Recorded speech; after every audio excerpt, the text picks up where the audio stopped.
So welcome, Anne, to Wine and Food Gossip. And now you're a bit of a foodie. You've been involved in the food industry for some time. Could you just give us a little bit of your background? Well, yes, quite a story. I trained in England and I've been in the food industry for nearly 40 years now.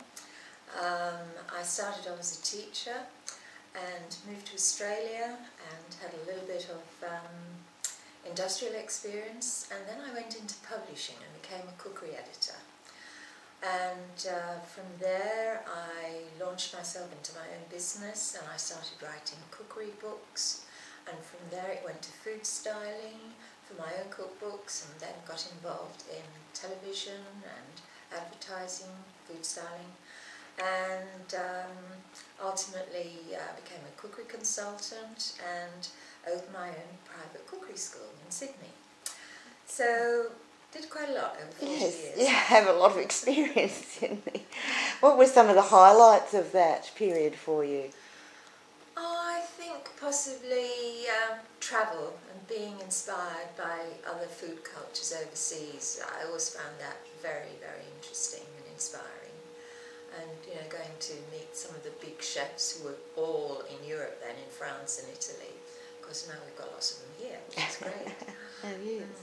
Oh, okay. And so now you're involved with the slow food movement. Can you tell us how that came about for you? Yes, very much so. Well, I joined the Slow Food Noosa Convivia 5 years ago when it was established, and then 3 years I became secretary of the local Convivia. And it's a very worthy organisation to be involved with.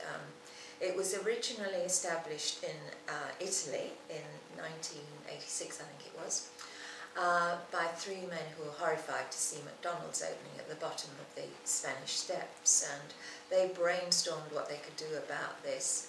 And the slow food movement was formed, and originally it was a bit of a gastronomy association to fight fast food and the fast, stressful way of living.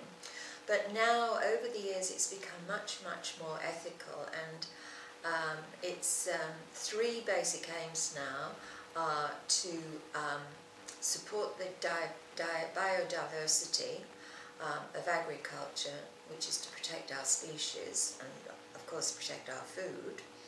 Also, to introduce taste education to people so that their senses are reawakened and they value good food.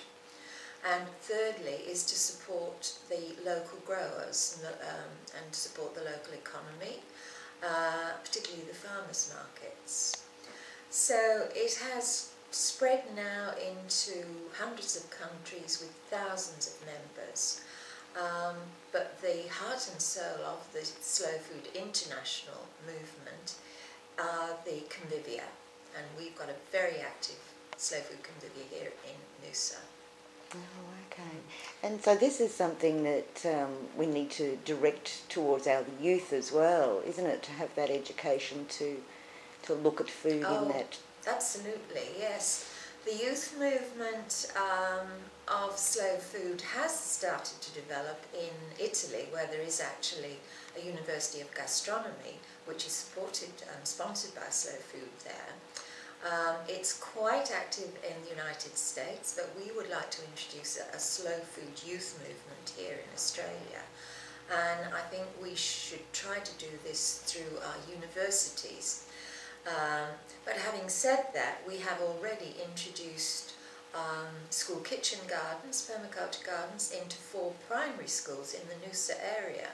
And a lot of the other Convivia, and there are 48 of them in Australia, they are doing this also.